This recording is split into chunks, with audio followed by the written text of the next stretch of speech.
आपको कभी किसी चीज का इतना डर लगा है कि लगा जिंदगी वहीं खत्म हो जाएगी?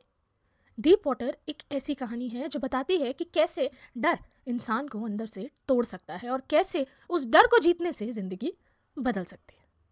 ये कहानी विलियम डगलस की, जो खुद एक फेमस राइटर और जज बने, पर उनकी चाइल्डहुड फियर थी, एक फियर ऑफ वाटर। जब वो छोटे थे उनको पानी का बहुत डर लगता था। ये डर 2 इंसिडेंट्स की वजह से आया। एक बार जब वो 3 से 4 साल के थे और समुद्र की लहरों ने उन्हें गिरा दिया, और दूसरी बार जब वो याकिमा स्विमिंग पूल में डूबने लगे। तो हुआ क्या था उस दिन याकिमा में उनके साथ? सो डगलस एक दिन स्विमिंग पूल गए, पर एक बड़े लड़के ने मजाक में उन्हें पूल के डीप एंड में धक्का दे दिया। जैसे ही वो पानी में गिरे उनको लगा कि वो मरने वाले हैं। उन्होंने बाहर निकलने की बहुत कोशिश की, पर वो डूबते ही गए। उनकी सांस रुकने लगी और उनके अंदर एक अजीब सी बेचैनी होने लगी, जैसे उनकी सांसें उनका शरीर छोड़कर जा रही हो। उन्होंने अपनी पूरी ताकत लगा के 2 बार ऊपर तक आने की कोशिश की, लेकिन हर बार वो वापस उस गहरे पानी में नीचे खींचे चले जाते। एक वक्त आया जब उन्होंने अपनी उस अप्रोचिंग डेथ को एक्सेप्ट कर लिया और उन्होंने मान लिया कि the curtain of his life fail, यही उनका एंड है। लेकिन जब उनकी आंख खुली उन्होंने अपने आप को स्विमिंग पूल के बाहर पाया।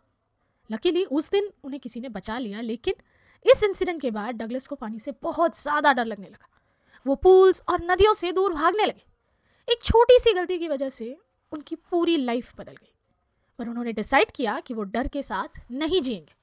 डगलस ने प्रोफेशनल स्विमिंग ट्रेनर हायर किया और धीरे धीरे पानी में अपना कॉन्फिडेंस वापस लाने लगे।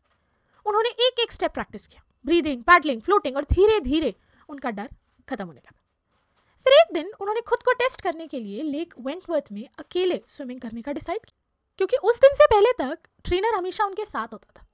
वो देखना चाहते थे कि जब अकेले स्विम करेंगे क्या वो डर लौटेगा। पहले डर लौट आया, लेकिन इस बार उन्होंने उस डर को डराया और उसका डटकर सामना किया, और इस तरह उन्होंने अपने उस फोबिया पे कंट्रोल पाया। तो ये लेसन हमें क्या सिखाता है बच्चों? डगलस की कहानी एक लेसन है कि डर सिर्फ तब तक जीतेगा जब तक हम उसे जीतने की कोशिश नहीं करेंगे।